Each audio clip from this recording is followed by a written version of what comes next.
아파트 샀다. 다 끝났네. 끝이 아닙니다. 아파트 사고 난 다음에 세입자를 모집하는 게 중요하죠. 자, 세입자 모집하는 방법. 오늘 일본 오야상이 철저하게 알려드리겠습니다.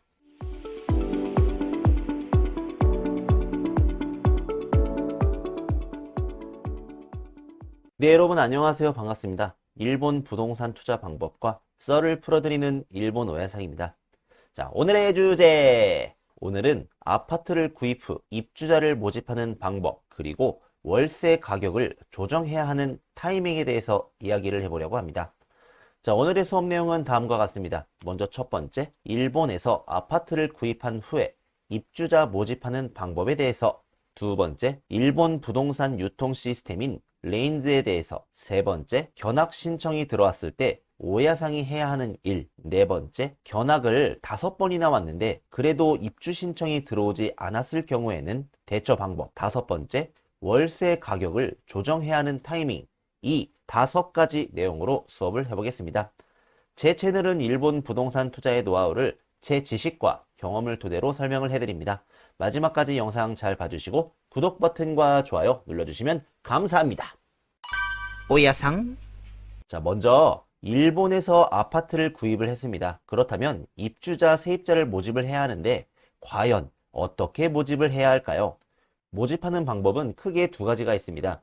첫 번째, 부동산 회사에 의뢰하는 방법, 그리고 두 번째, 스스로 모집하는 방법이 있겠습니다. 일단 스스로 모집하는 방법에 대해서는 제가 추후에 다른 영상에서 세부적으로 다루도록 하겠고, 오늘은 보편적이고 대중적인 부동산 회사에 의뢰하는 방법을 다루어 보도록 하겠습니다. 일본에서 집을 구해보신 경험이 있으신 분들은 이 부동산 회사 한 번쯤은 들어보셨을지도 모르겠습니다. 에이블, 미니미니, 아파만쇼프, 피타토 하우스 등등 들어보셨을 겁니다. 모르셔도 됩니다. 자, 먼저 이 에이블, 미니미니 부동산 경우에는 입주자는 부동산 중개 수수료를 50%, 그리고 오야상은 150%를 받는 곳입니다. 즉 월세가 10만엔이라면 부동산 중개 수수료로 입주자는 5만엔, 그리고 오야상은 15만엔의 수수료를 낸다는 것이죠. 이것만 봤을 때는 오야상이 엄청 손해를 보는 부동산 회사입니다. 하지만 이 에이블, 미니미니 부동산 회사의 장점은 엄청난 고객 수를 확보하고 있다는 겁니다. 방을 구하는 입주자로서는 초기 비용이 저렴하기 때문에 다른 부동산 회사보다 높은 방문율이 자랑입니다. 그래서 울며 겨자 먹기로 오야상들은 이 부동산 회사한테 의뢰를 부탁할 수밖에 없는 것이죠. 자, 이 외에도 아파만숍이나 피타토 하우스나 그리고 역 앞에 있는 개인 부동산 업체가 되겠습니다.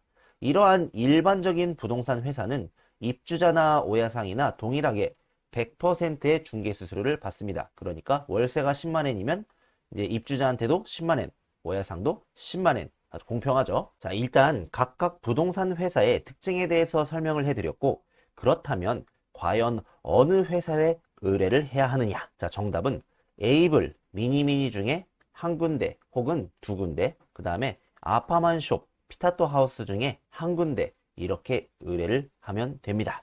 자, 의뢰를 할 때는 각 부동산 회사에 연락을 하신 후에 모토즈케를 의뢰하고 싶다고 하시면 되겠습니다. 그러면 직접 부동산 회사로 오라고 하거나 혹은 자택으로 부동산 직원이 가겠다고 할 겁니다. 이때 필요한 것은 이제 첫 번째, 오야상이 소유한 부동산의 정보, 그러니까 건축 연도, 면적, 설비 등등이 적혀 있는 이 맨션, 아파트의 정보를 뜻합니다. 그 다음에 두 번째, 이 맨션의 관리 규약, 그 다음에 세 번째, 계약서를 작성을 해야 하니까 인감 도장, 이렇게 크게 3개는 꼭 필요합니다. 뭐 잘 모르면 부동산 업체에 무엇이 필요한지 물어보면 친절하게 가르쳐 줄 겁니다. 그래서 보통 오래된 맨션 같은 경우는 이러한 관리 규약이라든가 이런 게 없는 경우는 있는데 있으면 좋고 없으면 어쩔 수가 없고요. 그래서 일단은 제일 중요한 건 부동산의 정보, 그 다음에 도장, 계약을 해야 되니까 이 2개는 반드시 필요할 겁니다. 자, 그리고 계약을 할 때 일반 중개 계약이 있고 전속 중개, 전임 중개 계약이 있습니다. 자, 전속 계약, 전임 계약은 이 부동산 회사하고만 계약을 하는 것으로 다른 부동산 회사와 이중으로 계약을 할 수가 없습니다. 반면 일반 계약은 이 부동산 회사, 저 부동산 회사 중복으로 계약을 해서 입주자를 모집할 수 있습니다. 보통 일반 계약으로 하는 경우가 대부분입니다. 그리고 저도 일반 계약을 추천합니다. 즉, 전속 전임 계약은 하나뿐인 내 편으로 내가 기댈 사람은 이 사람밖에 없지만 일반은 이곳저곳 친구를 만든다고 생각을 하시면 됩니다. 한 사람이 열심히 입주자를 찾는 것과 여러 사람이 열심히는 아니지만 입주자를 찾는 것이라고 비교하면 될까요? 현명한 오야상이라면 이것만 기억하시면 됩니다. 두 번째, 일본 부동산 유통 시스템인 레인즈에 공개가 되느냐 안 되느냐. 자, 레인즈라고 하는 것은 이 부동산 정보를 일본 부동산 유통 시스템에 공개를 해서 여러 부동산 회사가 이 부동산을 자유롭게 소개를 할 수 있는 이런 시스템을 레인즈라고 합니다. 즉, 제가 입주자 모집 의뢰를 한 A라는 부동산 회사가 있습니다. 이 A라는 부동산 회사는 레인즈에 정보 공개 및 공유를 하지 않은 회사로 레인즈에 공개를 하지 않고 입주자를 모집을 했을 경우에 입주자로부터 100%, 오야상한테 100% 수수료를 양쪽으로 받을 수가 있습니다. 하지만 레인즈에 정보 공개 및 공유를 한 회사가 있을 경우 어떻게 되느냐? B라는 부동산 회사에 제가 입주자 모집을 의뢰를 했습니다. 이 B라는 부동산 회사는 레인즈의 정보를 공개 그리고 공유를 하는 회사로 B라는 회사가 이 아파트 이제 세입자 입주자 모집을 합니다라고 레인즈의 정보를 올리면 이제 C, D, E, F, G, H, I, J, K 등등 모든 부동산 회사가 이 부동산의 정보를 이제 열람을 할 수 있고 이 부동산 회사도 손님한테 자유롭게 부동산을 방을 소개를 할 수가 있다라는 말이 됩니다. 그렇게 되면 입주자를 조금 더 빨리 찾을 수가 있겠죠. 자, 이렇게 되면은 입주자를 찾게 된 부동산 회사가 입주자한테는 100% 수수료를 받고 그 다음에 오야상은 모집 의뢰를 한 B라는 회사한테만 100%의 수수료를 내면 됩니다. 즉 서로 윈윈 하는 시스템이죠. 하지만 앞서 설명한 에이블, 미니미니 부동산은 일본 부동산 유통 시스템 레인즈의 정보를 공개 그리고 공유를 하지 않습니다. 즉 입주자한테는 50%를 받고 오야상한테는 150%를 받는 등 그러니까 200%를 양쪽에서 다 수수료를 받기 위해서는 레인즈에 공개를 하지 않는다는 말이죠.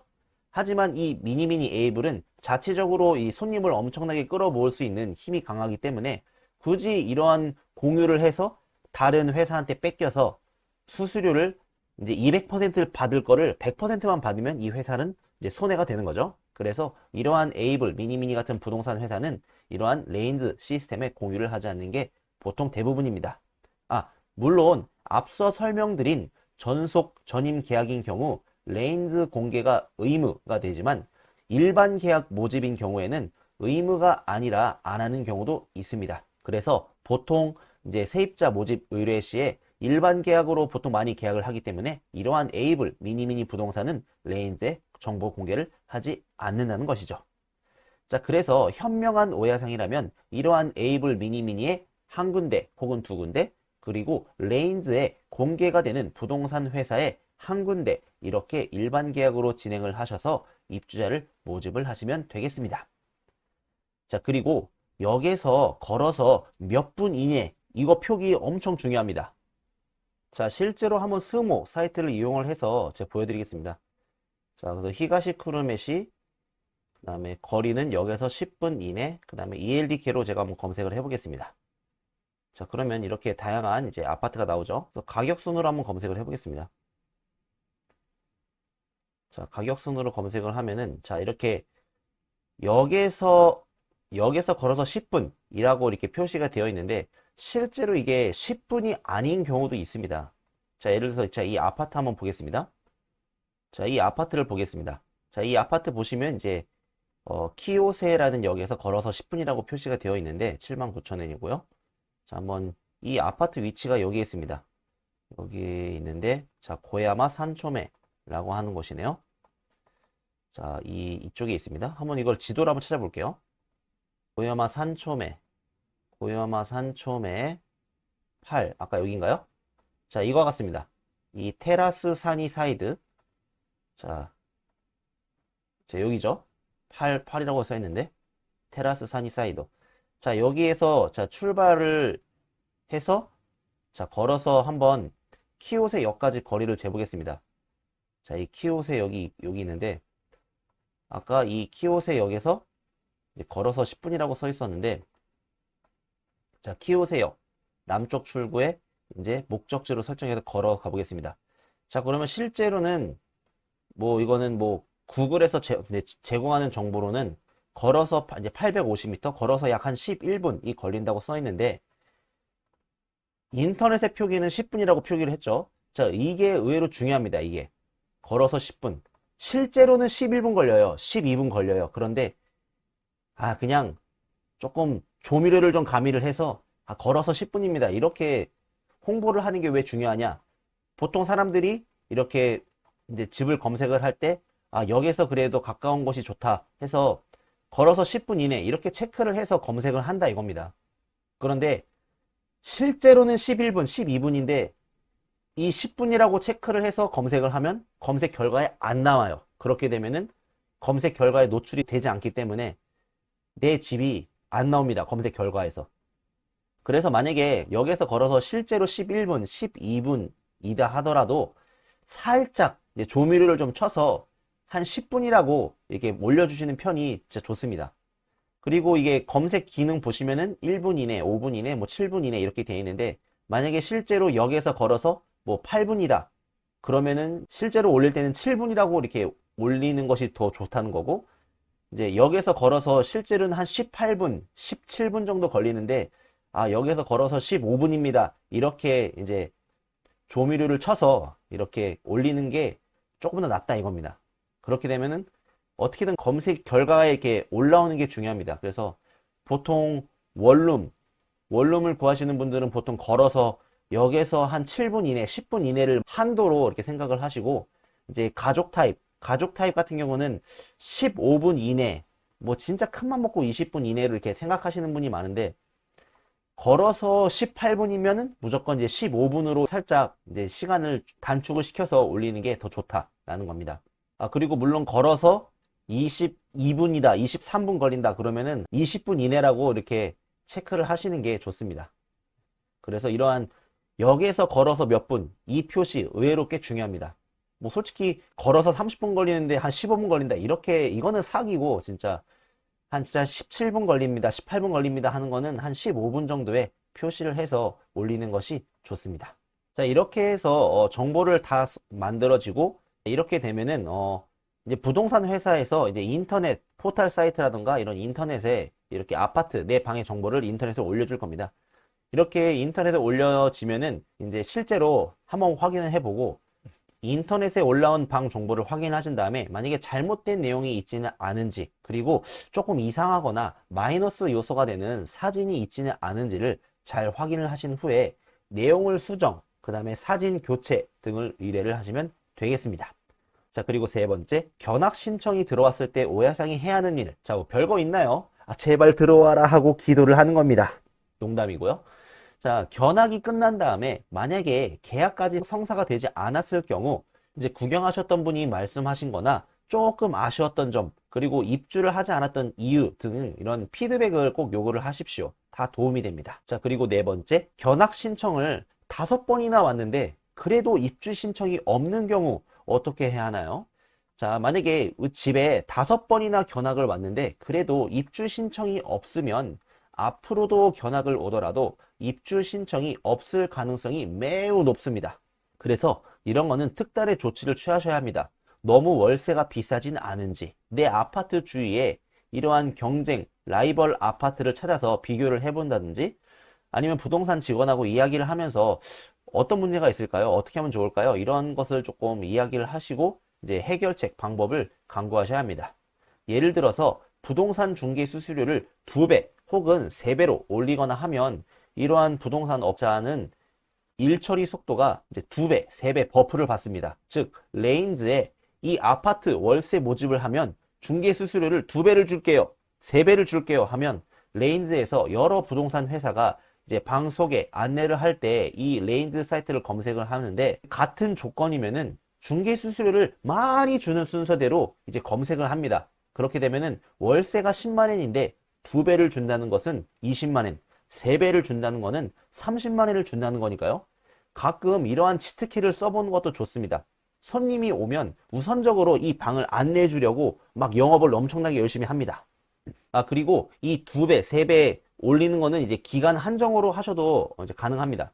예를 들어서 3월 달이 끝나고 이제 4월 달에 이제 조금 이제 인기가 없는 이제 시즌이 되는 거죠. 4월부터는. 4월부터 인기가 없으니까 만약에 이 방을 이제 모집을 해주면 내가 중개 수수료를 2배 주겠다, 3배를 주겠다, 이런 식으로 이제 부탁을 할 수도 있다는 거죠. 근데 이게 4월 30일까지 뭐 이렇게 뭐 기간 한정 이벤트식으로 이렇게 해서 의탁을 하는 것도 괜찮습니다. 그래서 4월 달에 만약에 입주를 이제 시키면은 2배를 주겠습니다. 4월 달에도 입주가 안 되네?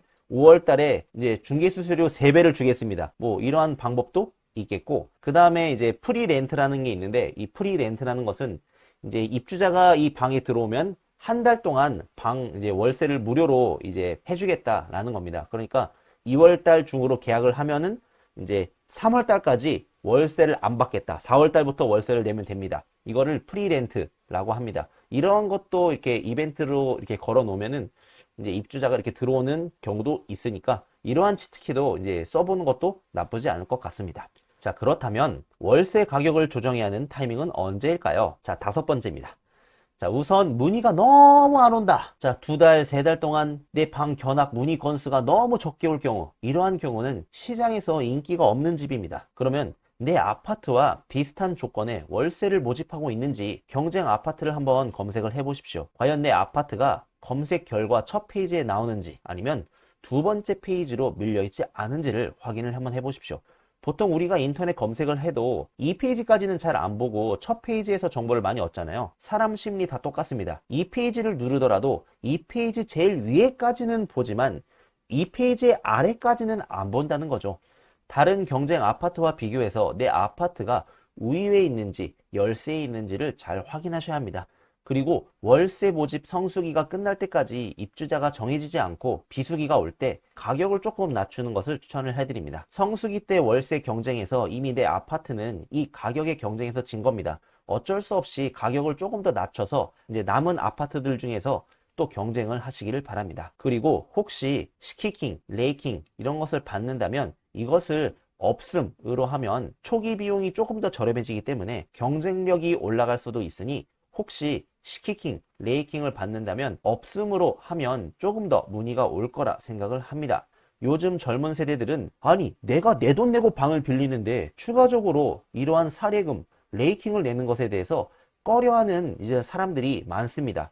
요즘 대세를 따라가지 않으면 시장에서 도태가 될 수 있으니 흐름을 읽고 시대를 읽는 현명한 오야상이 되시길 바랍니다.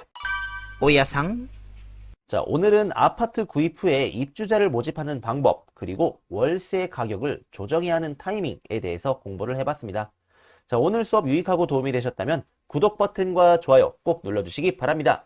그러면 다음에도 유익한 일본 부동산 썰을 가지고 오겠습니다. 시청해주셔서 감사합니다. 안녕.